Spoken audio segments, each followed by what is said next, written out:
नमस्कार, म सरोज खड्का, कार्यक्रम प्रस्तुता माई टिभीबाट नियमित प्रसारण हुँदै आएको कार्यक्रम जनसरकारमा सम्पूर्ण दर्शकहरूलाई स्वागत।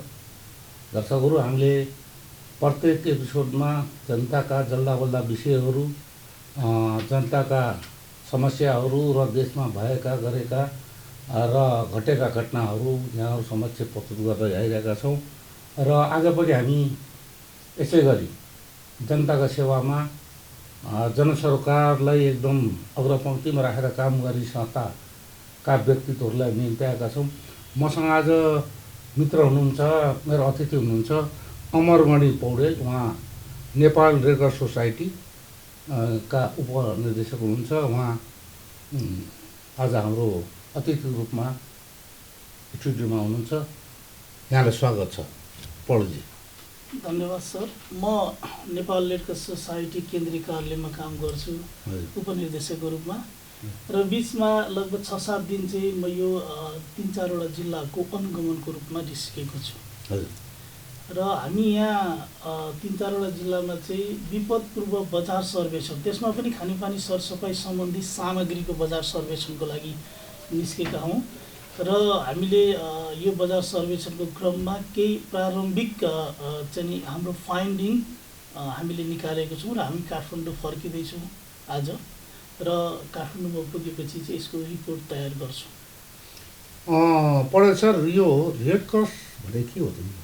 मलाई लाग्छ सम्पूर्ण धेरैले बुझेका छन्, कतिले बुझेका पनि छैन। सम्पूर्ण व्यक्तित्व रेड क्रस रातो चिन्ह होइन? हजुर, म भन्दैछु यो थाहा पनि छ। मलाई लाग्छ नेपालमा नेपाल रेड क्रस छ भन्ने सबै जनताहरूलाई थाहा हुनसक्छ र कतिलाई थाहा नहुन पनि सक्छ। नेपाल रेड क्रस एउटा मानवीय संस्था हो। खास गरेर यसले विपद परेको बेला चाहिँ जनताको दुःख कष्टलाई न्यूनीकरण गर्न सकिन्छ कि भन्ने प्रयासको साथ काम गर्छ र अन्तर्राष्ट्रिय रूपमा चाहिँ रेड क्रसहरूको चाहिँ ठुलो जालो छ। लगभग 191-92 देशमा रेड क्रस छ, आफ्नो आफ्नो यो सञ्जाल छ र हाम्रो ठुलो फ्यामिली छ। यो फ्यामिलीले खास गरेर विपदमा, आपतमा र सङ्कटमा परेको व्यक्तिहरूलाई, समुदायलाई सेवामा समर्पित छ। मैले के सोध्न खोजेँ भने नि, रेड क्रस भनेको मेरो बुझाइमा, हजुर हजुरले पनि अहिले भन्नुभयो विपदमा काम लाग्ने, तर नेपालमा त विपदमा रेड क्रसको अग्रपङ्क्ति आएन नि त हाम्रो कोरोनाको समयमा। यो म क्षमा चाहन्छु, हजुरलाई जानकारीमा कम भयो होला। हामी लगभग 50+ जिल्लामा कोरोनाको सुरुवातदेखि नै एकदम दत्तचित्त भएर काम गरिरहेको छौँ। यो वर्षमा पनि हाम्रो कोरोनाको एकदम महत्त्वपूर्ण गतिविधि छ र अहिले हामी युनिसेफको सपोर्टमा र हाम्रो अन्तर्राष्ट्रिय रेड क्रस महासङ्घको सपोर्टमा धेरै जिल्लाहरूमा काम गरिरहेछौँ।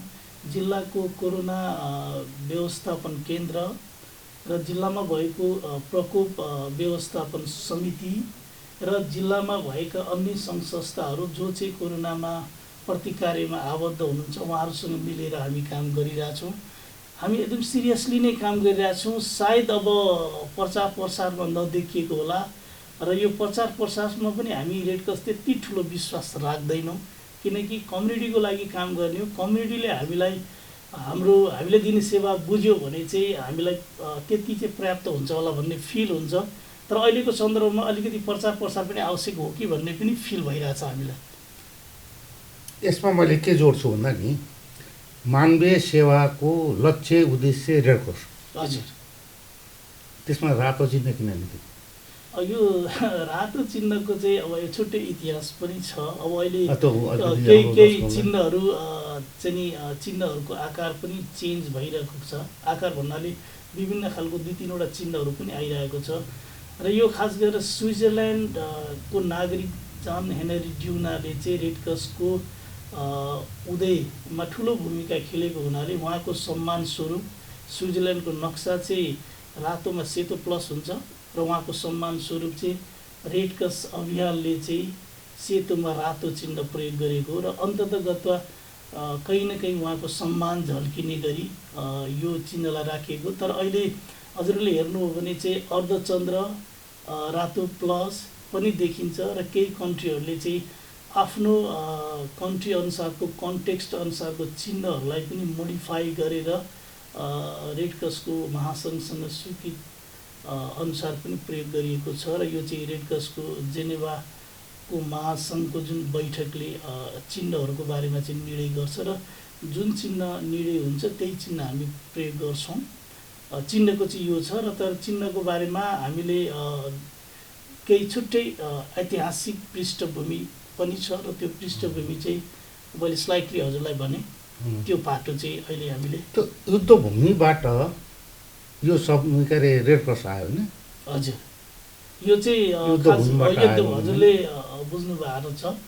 यो चाहिँ सल्फिरेनो को जुन ठाउँमा युद्ध भइरहेको थियो त्यो ठाउँमा जन हेनरी ड्युनाले त्यहाँबाट आफ्नो यो जुन दुखी प्रतिको जुन सेवाभाव त्यहाँबाट प्रकट गर्नुभयो र त्यहाँबाट घाइतेहरूलाई चाहिँ सेवा दिनुभयो र अनि त्यो सेवा दिने क्रममा चाहिँ उहाँलाई अलिकति डिफ्रेन्ट फिल भयो। उहाँले त्यहाँको समुदायको केही युवाहरूलाई लिएर फर्स्ट एडको कामहरू केही सेवाको काम गर्नुभयो, सामान्य स्वास्थ्य सेवा पनि हो। अनि पछि उहाँलाई होइन संसारमा यस्तो खालको युद्धहरू भइरहन्छ, घाइतेहरू हुन्छ, घाइतेहरूको बारेमा चाहिँ कुनै चाहिँ आवाज उठाउने सेवा दिने त्यस्तो कुनै संस्था आवश्यक हुँदैन र हुन्छ होला भनेर उहाँले त्यो आवाज उठाउनु र धेरै देशका राष्ट्र प्रमुखहरूले त्यो आवाजलाई स्वीकार गर्नुभयो र यसरी जेनेभा सन्धिले पनि त्यो कुरालाई पारित गर्यो। एकदम यो खालको कुराहरू चाहिँ हामीले सबैले पढ्दै आएको मलाई लाग्छ। हाम्रो शैक्षिक करिकुलममा पनि रेड क्रस सम्बन्धमा छुट्टै च्याप्टरहरू पनि छन् स्कुल लेभलमा र विद्यार्थीहरूले त्यो पनि पढ्नु भएको छ र स्कुलमा हाम्रो जुनियर रेड क्रस सर्कल पनि फर्म हुन्छ, कलेजहरूमा युवा रेड क्रस फर्म हुन्छ र अनि विभिन्न खालको चाहिँ सदस्यताहरू छन्। आजीवन सदस्य, विशिष्ट यस्ता सदस्यहरू, साधारण सदस्यहरू हुनुहुन्छ र हामीसँग चाहिँ विभिन्न खालको भलन्टियर छ, खास गरेर प्रोग्राम भलन्टियर र गभर्नेन्स भलन्टियर भन्छौँ। जो चाहिँ बोर्डमा हुनुहुन्छ उहाँहरू गभर्नेन्स भलन्टियर हो, जो चाहिँ खास गरेर प्रोजेक्टमा अथवा काममा आबद्ध हुनुहुन्छ उहाँहरू चाहिँ प्रोग्राम भलन्टियर। यसरी हामी नेपालभरि नै काम गरिरहेको स्थिति छ। मैले एउटा जोड्न के चाहेँ भने नि यहाँ अब हाम्रो त अब देश पिछेको नाम होला रेड क्रसको, हामी नेपाल रेड क्रस सोसाइटी भन्छौँ। यसले हरेक क्षेत्रमा यो सेवामूलक काम त गरेकै छ, गरि पनि रहेछ, हाम्रो जिल्लामा पनि छ। र मलाई यहाँ के सोच्न आउँछ भने त्यहाँभित्र अलिकति भ्रष्टाचारको गन्ध आउँछ। यसको बारेमा चाहिँ मैले बोल्न मिलेन, किनभने म त्यहाँको शुद्ध कर्मचारी हो र म प्रोजेक्टमा र रेड क्रसको अभियान र प्लानमा लागेको छु र हामी 7वटा सिद्धान्त अनुसार काम गर्छौँ र यो सिद्धान्त अन्तर्गत चाहिँ मैले काम गरिरहँदाखेरि चाहिँ हामी समुदायलाई केन्द्रमा राखेर सोच्ने काम गर्ने संस्था भएको हुनाले चाहिँ अब यो भ्रष्टाचारको कुराहरूको बारेमा चाहिँ हजुरले मलाई जुन प्रश्न गर्नुभयो यो प्रश्नको जवाब चाहिँ म दिन सक्दिनँ, किनभने यो मेरो अथोरिटीभित्र पनि पर्दैन र म चाहिँ यसको जवाब दिन पनि अहिले सक्दिनँ। सेवा भने के हो अहिले बताइदिनु। सेवा, हामीले चाहिँ सेवा नै धर्म हो भनेर चाहिँ हाम्रो आफ्नो स्लोगनहरू पनि छ रेड क्रसको। खास गरेर जो आपतमा परेको छ, जोलाई अत्याधिक आवश्यकता छ, सहयोगको आवश्यकता छ, बाहिरी सहयोगको आवश्यक छ, त्यो सहयोग परिपूर्ति गर्ने जुन कुरा छ त्यसको लागि हामी सेवा भन्छौँ। फेरि सेवा चाहिँ के हुन्छ भने यो आवश्यकता अनुसार हुन्छ। यो कहिलेकाहीँ चाहिँ राइटको विषय पनि हुन्छ। धेरै अधिकारवादी संस्थाहरूले चाहिँ राइटको कुराको रूपमा पनि उठाउँछन्, राइट पनि हो। तर नेपाल रेड क्रसले चाहिँ आवश्यकता, निडको कुरा उठाउँछ।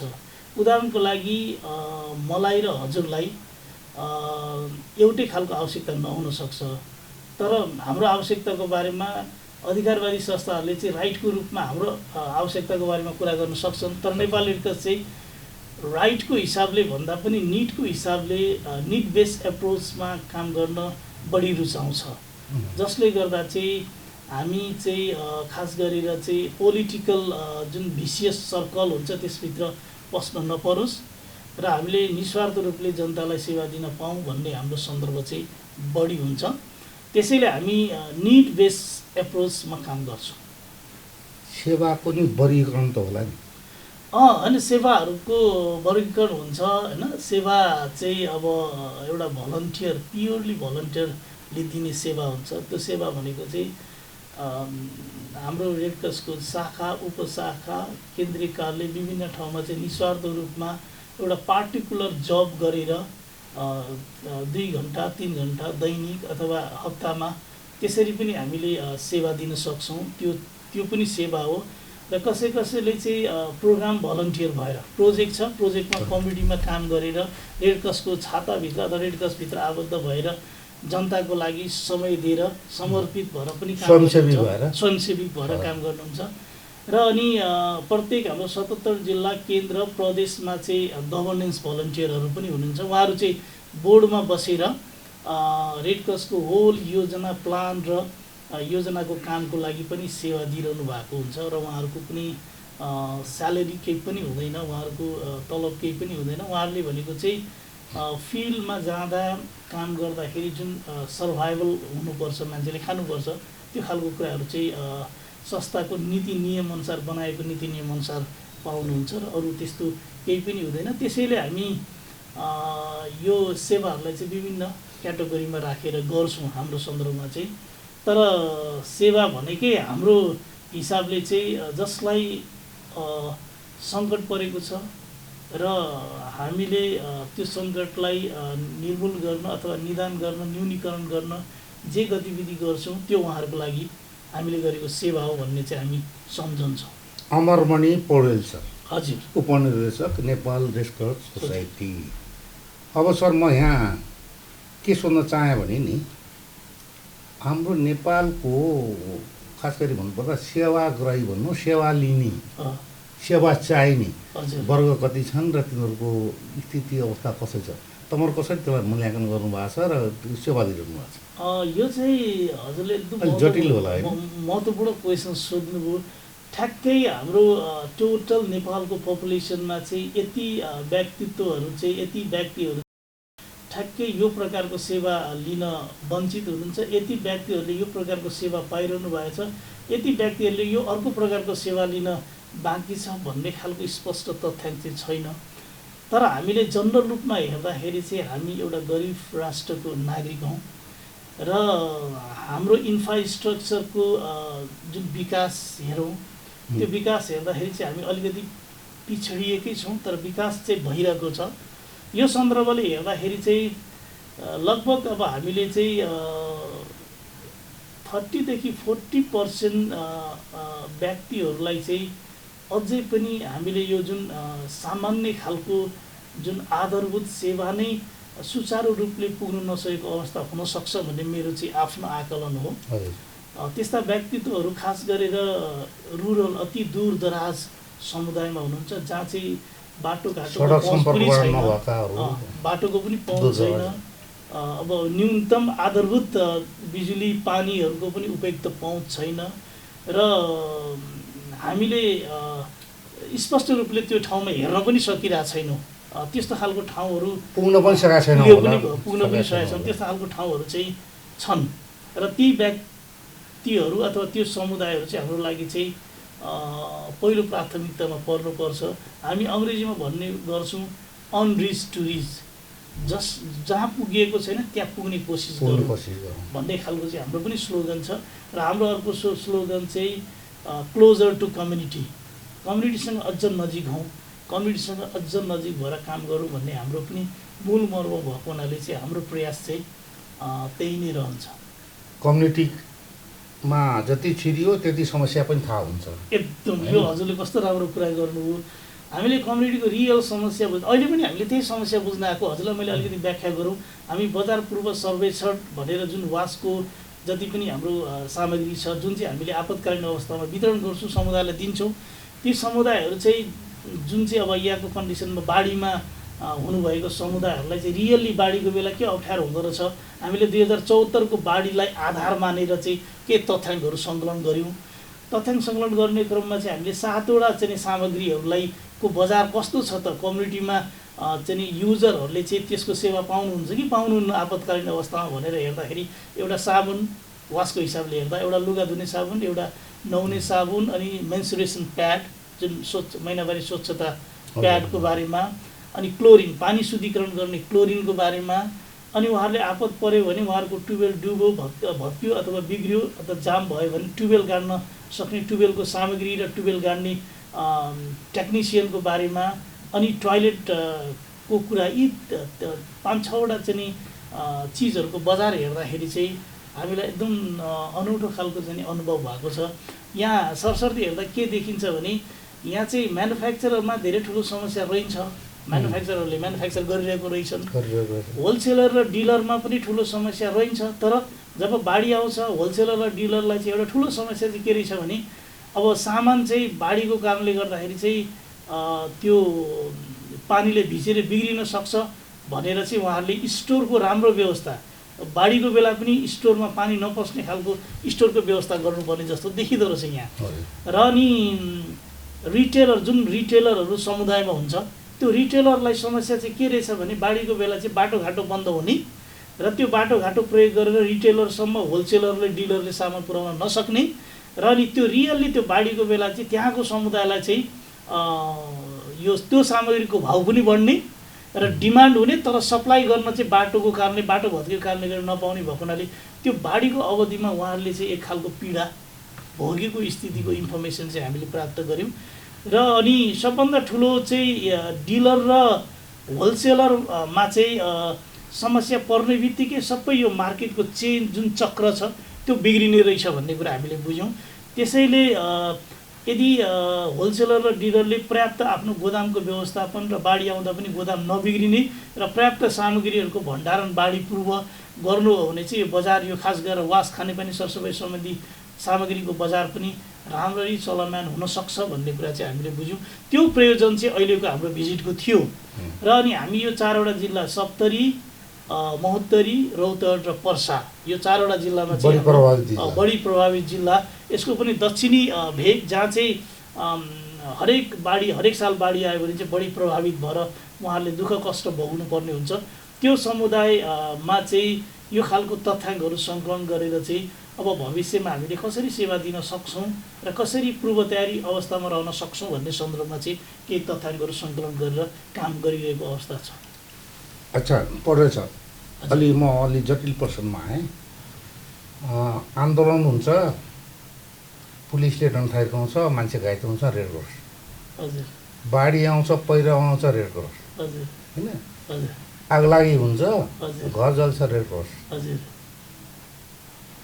सबटा रेड क्रसको हजुर त्यहाँ भूमिका रहन्छ एकदम होइन, गएका पनि छन्, गरेका पनि छन्। तथापि नपुगेको गुनासो छ, यसलाई कसरी हामीले देख्छौँ? हजुरले यो एकदम महत्त्वपूर्ण कुरा गर्नुभयो। हामी हरेक नेपाली र हरेक समुदायको सङ्कटको ठाउँमा जहाँ सङ्कट त्यहाँ रेड क्रस भन्ने स्लोगनको साथ जान चाहन्छौँ। तर हाम्रो पनि केही बाध्यताहरू छन्।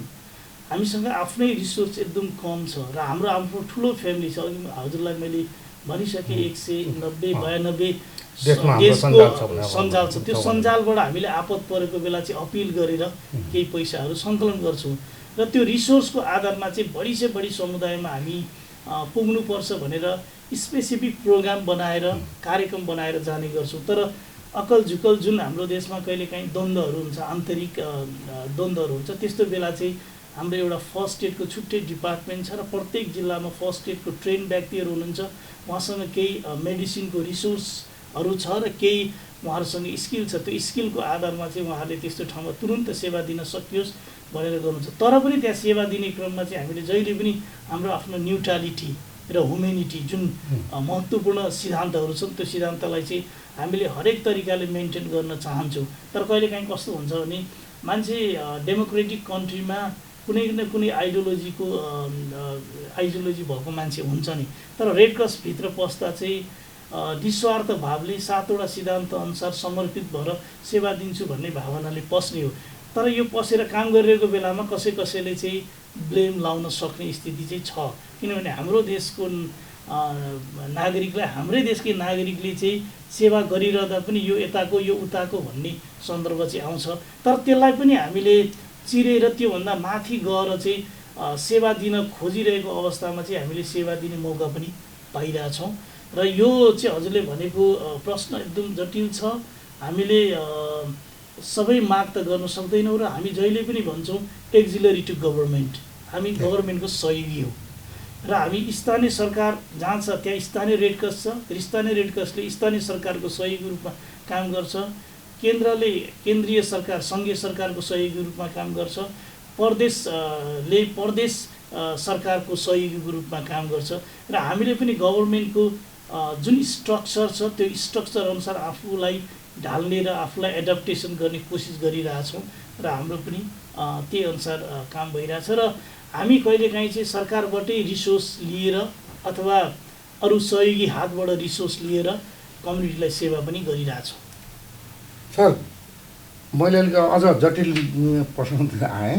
हजुर हजुर रिसानी माफ होस्। हजुर, नेपाल रेड क्रस सोसाइटीले रक्त सञ्चार केन्द्र भन्ने स्थापना गरिरहेको छ, पञ्चायतकालदेखि चलिआइरहेछ। हजुर, उसको एक छत्रराज छ, एउटा कुनै पनि जिल्लामा उसको त्यो के भन्छ नि त्यो पैसा हो, हजुर, त्यस्तो समानता छैन र त्यो कमाइ खाने भाँडो बनाएको छ भन्ने आलोचना छ। हजुरले के भन्छ यसमा?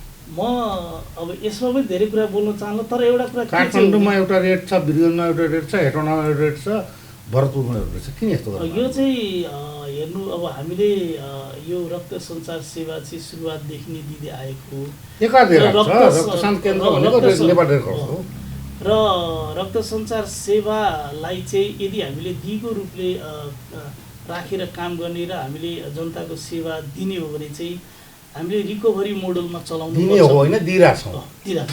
अनि हामीले रिकभरी मोडलमा सञ्चालन गर्नुपर्छ भन्ने चाहिँ हाम्रो मान्यता हो। रिकभरी मोडल भनेको चाहिँ हामीले सधैँ चाहिँ हामीलाई सहयोगी हातहरू नहुन सक्छ, यो त न्यूनतम निरन्तर दिने सेवामा पर्छ। त्यसको लागि चाहिँ हामीले डोनरहरू खोज्नुपर्ने हुन्छ, भलन्टियर ब्लड डोनर गर्ने मान्छेहरू खोज्नुपर्ने हुन्छ र अनि त्यो ब्लडको लागि चाहिँ केही इक्विपमेन्टहरू र केही ब्यागहरू चाहिन्छ।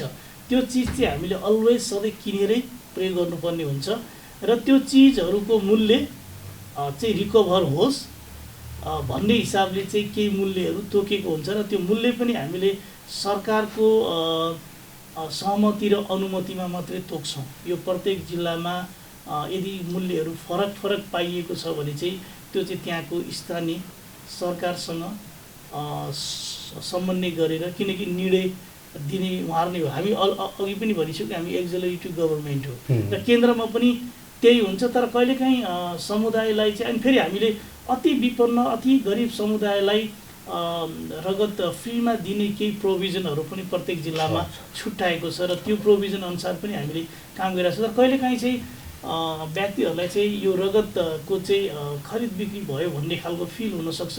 खरिद बिक्री होइन। हजुरले इन्डियामा अथवा कुनै देश रातो रगतमा कालो व्यापार भन्ने पनि समाचार आएको थियो नि। हो, त्यो धेरै लेख्न सक्छु नबुझेर हो, मैले त्यसरी भन्छु। किनभने रगत चाहिँ फ्रीमा नै हो, यो हजुरले बुझ्नु होला। तर रगत डोनेसन गर्न योग्य बनाउनको लागि जे जति खर्च लाग्छ त्यसलाई हामीले रिकभरी मोडलमा, नत्र भने त भोलिदेखि रेड क्रसको ब्लड ब्याङ्क चल्न सक्दैन। सधैँ सबैले बाहिरको मुख ताकेर त हामी काम गर्न सक्दैनौँ। त्यो सेन्स भएको हुनाले चाहिँ त्यहाँ लाग्ने इक्विपमेन्ट इन्ग्रेडियन्टहरूको कस्ट चाहिँ रिकभर गरिएको मात्रै हो। तर ब्लड इट्सेल्फ फ्री हो, हामीले फ्रीमै लिन्छौँ, फ्रीमै दिन्छौँ। तर त्यो ब्लडमा राख्ने ब्याग, त्यसलाई मेसिनमा राखेर चाहिँ कम्पोनेन्ट निकाल्नु पर्ने हुन्छ, केमिकल यी सबै कुरा हुन्छ। त्यो जबसम्म हामीलाई प्रोजेक्टको रूपमा कसैले दिन्छ त्यतिखेर चाहिँ हामीले डोनेसनको लागि अलिकति बढी पार्ट छुट्याउँछौँ फ्रीमा। जतिखेर हामीसँग हुँदैन त्यतिखेर त हामीले न्यूनतम कस्ट राखेर गर्नुपर्छ, नत्र भने रेड क्रसको ब्लड ब्याङ्क चल्दैन। ब्लड ब्याङ्क नचलेपछि जनताले त झन् अर्को खालको नेगेटिभ इफेक्ट पर्ने भएको हुनाले चाहिँ यो र यो बारेमा चाहिँ हजुरलाई थप जानकारी आवश्यक पऱ्यो भने हाम्रो छुट्टै ब्लड ब्याङ्क जिल्लामा पनि छ। जिल्लामा हाम्रो बोर्डमा टिमै हुनुहुन्छ, केन्द्रमा पनि हाम्रो छुट्टै ब्लड ब्याङ्क छ, त्यहाँ पनि सम्पर्क गर्न सक्नुहुन्छ। म चाहिँ अब त्यो साइडको मान्छे परिनँ, त्यो चाहिँ मैले हजुरलाई बिन्ती गरेँ। अब म हजुरलाई एउटा अझ के सोध्न चाहेँ भने मानवीयता हजुर होइन, हजुर मानव अधिकारवादी सङ्गठन पनि यहाँ छन्, भनौँ न रेडक्रस त अन्तर्राष्ट्रिय संस्था हो, सँगसँग छन्। मानवीयता भनेको केलाई परिभाषित गरिन्छ? अब हेर्नु, अब एक्ज्याक्टली हजुरले कस्तो खालको परिभाषा खोज्नुभएको मलाई थाहा भएन, तर एक्चुअली हाम्रो रेडक्रसको सन्दर्भमा चाहिँ मानवीयता भनेको चाहिँ पहिलो नम्बर 1 नम्बरको सिद्धान्त हुन्छ। त्यसलाई हामीले ह्युमेनिटी भन्छौँ अङ्ग्रेजीमा। हामी मानव छौँ र हामीले मानवताको सेवा गर्न पाएका छौँ, बाँच्न पाउनु पर्यो।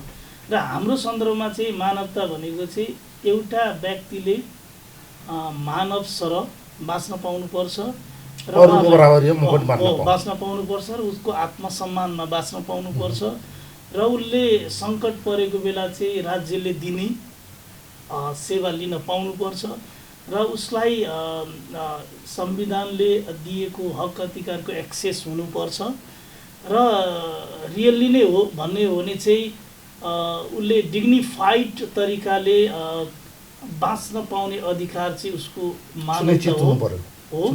र हामी चाहिँ त्यही मानवतामा कतै गडबड केही भयो कि, कुनै सेवा नपाएर मानवतामा स्खलन भयो कि अथवा कमी आयो कि भनेर हेर्छौँ। हेल्थ सम्बन्धी उहाँहरूको अधिकारमा कहीँ त्रुटि भयो, कहीँ कमी भयो कि भनेर हामीले हेल्थ प्रोग्राम डिजाइन गर्छौँ। खानेपानी सरसफाइ सम्बन्धी सेवामा पहुँच अभाव भएर उहाँहरूको मानवतामा के पछि आउँछ सर त्यसमा। मानवताको कुरा गर्दै थिएँ। मानवता भनेको म मानव भएर जन्मेँ, हजुर, मैले पढ्न पनि पाउनु पर्यो, खान पनि पाउनु पर्यो, बाँच्न पनि पाउनु पर्यो, न्याय निशा पनि पाउनु पर्यो, होइन? त्यो मानवता हो। अब बाँच्नलाई आधार भनेको स्वास्थ्य, सरसफाइ र स्वच्छता हो। स्वच्छताको कुरा हजुर त्यसैको निर्देशक हो, म त्यसैको उपनिर्देशक। त्यो स्वच्छता भनेको सरसफाइ भनेको के हो त? यो सरसफाइ भनेको हाम्रो दर्शक मार्फत बुझाइदिनुहोस् न। एकदम यो चाहिँ एउटा स्वच्छता चाहिँ हजुर यो व्यवहार परिवर्तनसँग सम्बन्धित छ।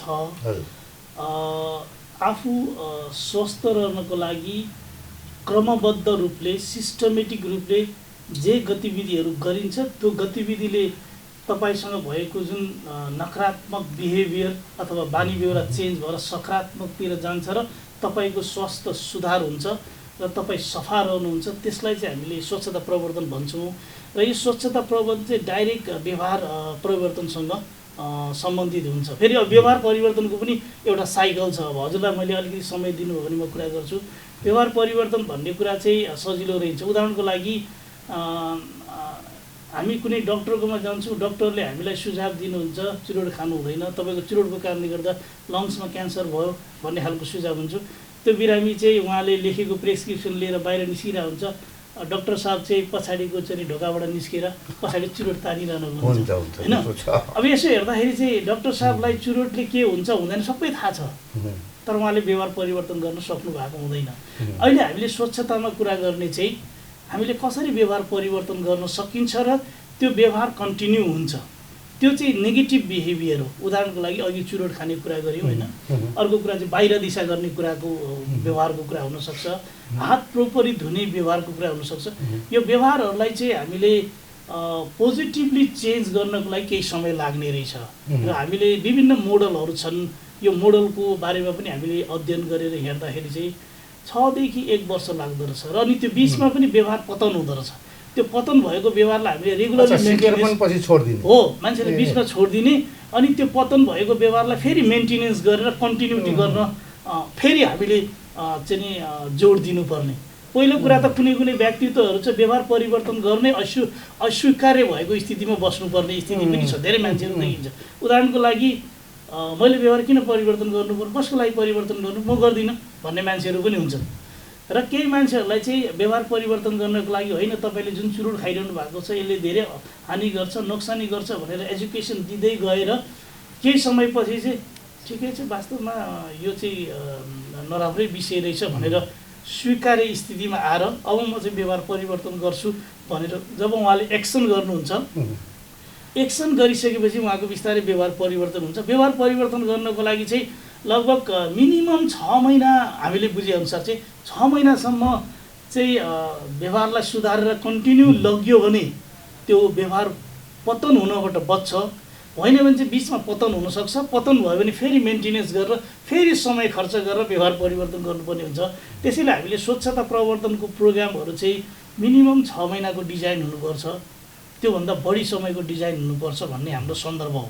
नत्र भने चाहिँ हामीले समुदायलाई जुन व्यवहार परिवर्तन गर्ने भनेर भन्छौँ, यदि हामीसँग पर्याप्त टाइम भएन भने हामीले व्यवहार परिवर्तन गर्न सक्दैनौँ। तर हामीले गर्ने व्यवहार भनेको चाहिँ एउटा व्यक्तिको मात्रै होइन कि होल समुदायकै व्यवहारको कुराहरू गर्छौँ र त्यहाँ व्यवहार के को परिवर्तन गर्नुपर्ने हो त्यसको पहिला चाहिँ हामी लेखाजोखा गरेर आइडेन्टिफाई गर्छौँ र त्यो व्यवहारलाई चाहिँ अनि परिवर्तनको मोडालिटीमा लगेर गर्छौँ। यो चाहिँ हामीले बुझेको व्यवहार परिवर्तन हो। र स्वच्छता घरमा बिहान बेलुका नुहाएँ, हजुर, सफा लुगा लगाएँ र समाज सफा छैन भने त्यो सरसफाइ भएन हो।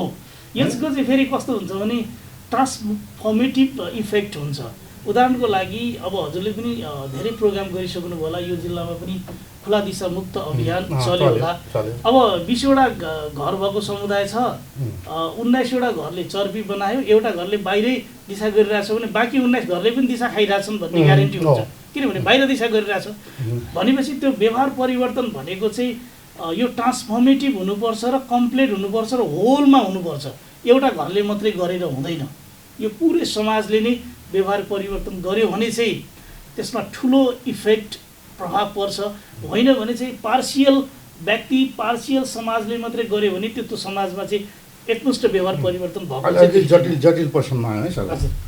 म कहाँ आउँछु भन्दा नि ठिक छ, हामीले बाहिर दिशा पिसाब गर्नु हुँदैन, फोहोर हुन्छ। हजुर, उसले टोइलेट बोक्नु सामान पनि छैन, ठाउँ पनि छैन, कहाँ जान्छ? अहिले त्यसका उपायहरू छन्। यसमा हामीले लगभग चाहिँ 6-7 वर्ष धेरै काम गरिसक्यौँ। यो एउटा बहाना हो, व्यवहार परिवर्तन गर्न नचाहने एउटा बहाना हो। अहिले हजुरले हेर्नु हो भने कोठामा एट्याच टोयलेट भइसक्यो, मान्छे जुन कोठामा सुत्छ त्यही कोठाको छेउमा दिशा गरेर एट्याच टोयलेटको बानीको विकास भइसक्यो। मान्छेहरूले चाहिँ त्यो व्यवहार परिवर्तन गर्नको लागि उहाँहरूलाई केही च्यालेन्ज भएको हुनाले यो खालको तगारोहरू उहाँहरूले राख्नु भएको। खान चाहिँ हामीले सक्ने, खाएको कुरालाई व्यवस्थापन गर्नको लागि चाहिँ ठुलो बहाना गर्नुपर्ने कुनै पनि जरुरी छैन। मैले बुझेअनुसार चाहिँ उहाँले सक्नुहुन्छ त जब उहाँसँग मनदेखि नै मैले यो व्यवहार परिवर्तन गर्नुपर्छ, मैले टोयलेट बनाएर टोयलेटमै दिशा गर्नुपर्छ, बाहिर दिशा गर्दा चाहिँ ठुलो रोगहरू आउने रहेछ र म पनि त्यसको चाहिँ महामारीमा पर्न सक्ने रहेछु र मेरो परिवारको पनि रोगमा धेरै खर्च भइरहेछ, यो खर्च घटाउन सक्छु भन्ने खालको जुन भित्र परिवर्तनको चाहना लिएको व्यक्ति छ भने चाहिँ उसले बनाउँछ सर। यो जग्गाको, यो ठाउँको, गरिबको तपाईँको लगभग चाहिँ 1000मा टोयलेट बन्छ। 1000 मान्छेसँग छ, 1500 टोयलेट बन्छ, मान्छेसँग छ। तर मान्छेले व्यवहार परिवर्तन गर्न, अहिले मैले हजुरलाई बिन्ती गरेँ नि, व्यवहार परिवर्तन गर्नको लागि चाहिँ एउटा तपाईँको चाहिँ एउटा के चक्र हुन्छ, एउटा सिस्टम हुन्छ। त्यो सिस्टममा कसैले उहाँलाई कोच गरिरहेको छैन, त्यसैले उहाँले आफ्नो व्यवहार परिवर्तन गर्नुभएको छैन। त्यो मात्रै फरक पर्नु र त्यसैले हामीले ओडिएफको बेला पनि धेरै सफ्टवेयर प्याकेजहरू लिएर आयौँ, इग्निसन भन्ने, ट्रिगरिङ भन्ने विभिन्न प्याकेजहरू लिएर आयौँ। त्यो प्याकेजले चाहिँ जसले यसो भन्छ, हजुरले भने जस्तो जसले गरिरहेछ त्यो व्यक्तिहरूलाई कसरी जगाउने त, इग्नाइट गर्ने, ट्रिगर गर्ने भनेर त्यो टुलहरू पनि प्रयोग गरेर हामीले काम गऱ्यौँ र त्यो टुलले काम गर्यो। मेरो एकजना छिमेकी ऊ जनस्वास्थ्य कार्यालयको एउटा शाखा अधिकृत, आज म 10 वर्ष अगाडि ऊ लोटा लिएर जाँदैछ खेततिर। हजुर, उसको पक्काको घर पनि थियो, टोयलेट पनि थियो। मैले मलाई कहाँ जाँदा, जाटानी मैदान भने, मलाई तेरो घरमा टोयलेट छ, कहाँ जाँदा भने आधा दैसन बा भने के त्यो बानी हो। यहाँले अहिले भनौँ न व्यवहार परिवर्तन, त्यो मान्छेलाई बाहिर गएर के अरे खुला के अरे दिशा गर्ने बानी लगायो मान्छेलाई कसरी त्यसलाई फेरि हो। त्यो पनि एउटा हजुरले एकदम इन्ट्रेस्टिङ भनौँ, मैले पनि केही स्टोरीहरू पढेको छु। एउटा लन्डन युनिभर्सिटीमा काम गर्ने इन्डियन प्रोफेसर जहिले पनि घाम हेरेर बाँसघारीमा दिशा गर्नुपर्ने, उहाँलाई लन्डन युनिभर्सिटीमा पढाउँदा उहाँको जुन घरको एरियामा उहाँले त्यो व्यवस्थापन गर्नुभएको छ। जहिले पनि बिहान चाहिँ घाम हेरेर दिशा गर्नुपर्ने र घाम नभएको अवस्थामा चाहिँ उहाँलाई दिशा गर्न अप्ठ्यारो हुने त्यो बानी रहेछ।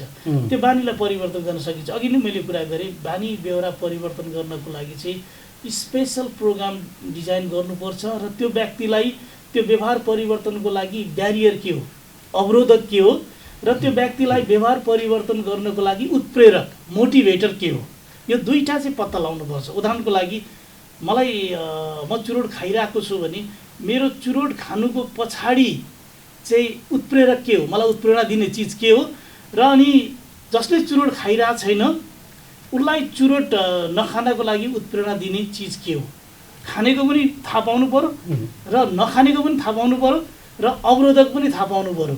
यो अवरोधक र उत्प्रेरक दुईटै कुरा थाहा पाइयो भने चाहिँ अनि हामीले चाहिँ त्यो विधि प्रयोग गरेर चाहिँ त्यो व्यक्तिलाई चाहिँ केले उत्प्रेरणा जगाउने रहेछ भनेर चाहिँ त्यो उत्प्रेरणा जगाउने जुन फ्याक्टर प्रयोग गरेर व्यवहार परिवर्तन गर्न सक्छौँ।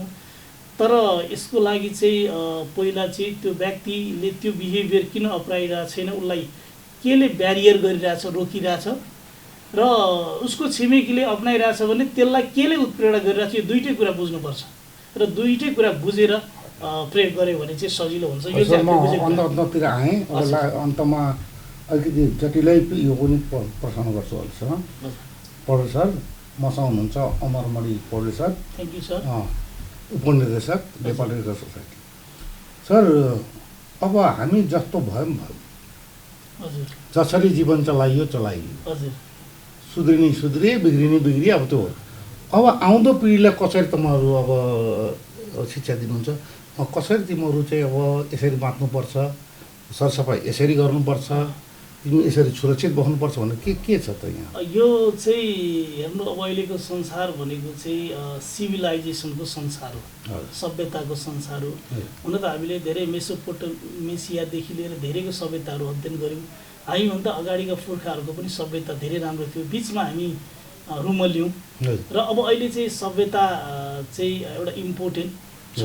हामीले आफूलाई स्वस्थ राख्नको लागि, आफ्नो व्यवहार परिवर्तन गर्नको लागि चाहिँ हामी सभ्य हुनुपर्छ र सभ्य हुनको लागि चाहिँ केही कुराहरू चाहिँ हामीले डिसिप्लिनको रूपमा प्रयोग गर्नुपर्छ। अहिलेको समाजमा चाहिँ डिसिप्लिन चाहिँ अलिकति विक हुँदै गयो, आवश्यकता एकदम छ। अनि मान्छेहरू चाहिँ खास गरेर चाहिँ जुन इन्टरनेटको चाहिँ पहुँचभित्र आइसकेपछि चाहिँ उहाँहरूलाई चाहिँ ज्ञानको अथाह भण्डार भयो, तर त्यो ज्ञानलाई अर्गनाइज गरेर त्यसलाई व्यवस्थित गरेर आफ्नो लाइफमा लाइफ स्किलको रूपमा प्रयोग गर्ने बिहेभियर चाहिँ भएन। ज्ञान अथाह भयो, अहिले हजुरले कसैलाई केही सोध्नुभयो हजुरको बच्चालाई भने तुरुन्त उसले गुगलमा सर्च गरेर भनिदिन्छ, तर त्यो ज्ञानलाई उसले व्यवस्थित गरेर व्यवहारमा चाहिँ परिवर्तन गर्दैन। यो अहिलेको समय भनेको चाहिँ हामी आफूलाई सभ्य र स्वस्थ हुनको लागि चाहिँ आफ्नो व्यवहार, खानपिनदेखि लिएर अब चालचलनदेखि लिएर धेरै व्यवहारमा चाहिँ हामीले परिवर्तन गर्नुपर्नेछ र यो परिवर्तन गरेर चाहिँ समाजलाई सभ्य बनाएर, आफू पनि सभ्य बनाएर र देशलाई चाहिँ कन्ट्रिब्युट गर्ने, आफ्नो तर्फबाट के कन्ट्रिब्युट गर्न सकिन्छ भन्ने सन्दर्भमा सोच्नुपर्नेछ। संसार चाहिँ सानो भइसक्यो, हामीले चाहिँ देशलाई विभिन्न तरिकाले कन्ट्रिब्युट गर्न सक्छौँ र यो चाहिँ हामीले सोच्नुपर्ने जस्तो देखिन्छ। र अहिले हामीले पनि गर्दै आएको कुरा चाहिँ व्यवहार परिवर्तन गरेर चाहिँ एउटा के भन्छ स्वच्छ नेपाल, अब समृद्धि नेपाल, सुखी नेपाली भन्ने नारा पनि हामी सरकारको सुन्छौँ। यो खालको हिसाबले चाहिँ हामीले पनि कन्ट्रिब्युट गर्नुपर्छ। हामी अन्ततगत स्वस्थ पनि हुनु पर्यो, स्वस्थ हुन सफा पनि बन्यो। अन्ततगत हामी रेड क्रस भनेको चाहिँ एक्जिक्युटिभ गभर्मेन्ट हो र गभर्मेन्टको प्लान योजनाहरूमा चाहिँ हामीले सहयोग गर्नुपर्छ र हामीले आफूले देखेका समस्याहरूमा पनि हामीले सहयोग गर्नुपर्छ भन्ने सन्दर्भ हो मैले बुझेको चाहिँ। समृद्ध बन्नको लागि स्वस्थ हुनु पर्यो, स्वस्थ हुनलाई सफा हुनु पर्यो, त्यो सबैलाई शिक्षा पनि चाहियो। शिक्षाले कति जोड दिन्छ त्यसमा? हामी एजुकेसन सेक्टरमा चाहिँ अथवा शैक्षिक क्षेत्रमा चाहिँ धेरै ठुलो काम गर्दैनौँ, तर ठाउँमा शिक्षा स्कुलहरू खोलेको छ, खोलेको छ, स्कुलको बिल्डिङहरू बनाएको छ, स्कुल खोलेको छ, तर हामी एकदम धेरै ठुलो डेडिकेटेड रूपमा चाहिँ त्यहाँ काम गरिरहेको छैनौँ। तर पनि हामीसँग चाहिँ हाम्रो जुनियर युवा विभाग छ, त्यो विभागले चाहिँ खास गरेर स्कुलमा पढ्ने बालबच्चा र युवाहरूको चाहिँ लाइफ स्किल, जीवन उपयोगी सिप परिवर्तनको लागि चाहिँ निकै ठुलो चाहिँ काम गरिरहेको छ। खासै हामी एजुकेसनमा करिकुलम डिजाइन गरेर करिकुलम नयाँ थप्न लाएर एक्स्ट्रा करिकुलमको हिसाबले गरिरहेको छैनौँ। भएकै करिकुलम जुन सरकारले बनाएकै करिकुलमभित्र चाहिँ जीवन उपयोगी सिप सम्बन्धी प्र्याक्टिकल ट्रेनिङ दिने युवाहरूलाई अथवा बालबच्चाहरूलाई र उहाँहरूलाई व्यवहार परिवर्तन गर्ने र अनि child to community, child to guardian, child to home भन्ने कन्सेप्टबाट हामीले त्यसमा पनि ठुलो काम गरिरहेको छौँ। तर हामीले खास गरेर अब शैक्षिकै क्षेत्र नभनौँ, शिक्षा क्षेत्रको त्यो पाटोमा चाहिँ हामीले धेरै ठुलो काम गर्छौँ। अहिलेको बालबालिका नै भोलिको हाम्रो भविष्य हो। त्यसोलाई हामीले कहीँ कतैबाट कसरी पनि त्यहाँ चाहिँ लगानी त हुनैपर्छ। ल म करिकुलम सिद्धिएछ। मलाई मात्र होइन, मेरो दर्शकलाई यहाँले के सन्देश दिन चाहनुहुन्छ मेरो टिममा? म हजुरहरूलाई चाहिँ म एउटा रेड क्रसको कर्मचारीको हिसाबले नेपालमा म त्यसमा पनि वासको सेक्टरमा काम गरेको व्यक्ति भएको नाताले चाहिँ हामीले अबको सन्दर्भ भनेको हाम्रो देशमा चाहिँ हामी अहिले पोस्ट ओडिएफको सिचुएसनमा छौँ। हामीले देशलाई ओडिएफ खुला दिशामुक्त घोषणा गरिसक्यौँ र अबको पालो भनेको चाहिँ हामीले टोटल बिहेभियर चेन्जतिर काम गर्नुपर्ने हुन्छ र हामीले टोटल बिहेभियरको सूचाङ्कहरूको अध्ययन गरेर हाम्रो समाजको व्यक्तिहरूको टोटल बिहेभियर चेन्ज, खास गरेर हेल्थसँग रिलेटेड बिहेभियर चाहिँ पोजिटिभ बिहेभियरहरूमा हामी अग्रसर भयो भने चाहिँ हाम्रो देशलाई स्वस्थ, सुखी, समृद्ध नेपाल बनाउन सकिन्छ भन्ने सन्दर्भ चाहिँ म हजुरहरूलाई अनुरोध गरेँ। र नेपाल लिडर्स विगत 50-60 वर्षदेखि 50 वर्षदेखि प्लस 50 वर्षदेखि चाहिँ यसमा लागिरहेको छ र हामी यही दौरानमा छौँ र हामी चाहिँ समुदायको एउटा सहयोगी हातको रूपमा चाहिँ अगाडि बढ्न चाहन्छौँ। दर्शकहरू, मसँग आज हुनुहुन्थ्यो अमरमणि पौडेल, नेपाल रेड क्रस सोसाइटीका उपनिर्देशक। उहाँ खास गरी सरसफाइ र स्वच्छता र खानेपानीको क्षेत्रमा उहाँले योगदान पुर्याइरहनु भएको छ र आज हामीले यसै सन्दर्भ साथसाथै नेपाल रेड क्रसको विषयमा पनि हामीले चर्चा परिचर्चाहरू गऱ्यौँ र कतिलाई जानकारी छ या छैन होला। आजको उहाँसँगको हाम्रो एउटा संवादले त्यसमा अलिकति थप जानकारी दिएकै होला। म उहाँलाई बाहिरबाट आउनुभयो, मौका छोपेर मेरो भाइ बलराम यादवले उहाँलाई यहाँ मेरो स्टुडियोसम्म ल्याइदिनु भयो, उहाँलाई पनि धन्यवाद। र आज म मेरो अतिथि रूपमा आइदिनु भएको अमरमणि पौडेल सरलाई हार्दिक धन्यवाद दिँदै आजको एपिसोडबाट म पटौता सर्वेक्षणका जनसरकारबाट बिदा हुन्छु। फेरि आउँछु। धन्यवाद सरोज सर र यो टिमलाई र यो च्यानलको पनि उत्तरोत्तर प्रगतिको कामना गर्छु। नयाँ वर्ष आउँदैछ, नयाँ वर्षको शुभकामना। हजुरहरूको फलोस् राम्रो होस्। हजुर धन्यवाद। जय रेड क्रस।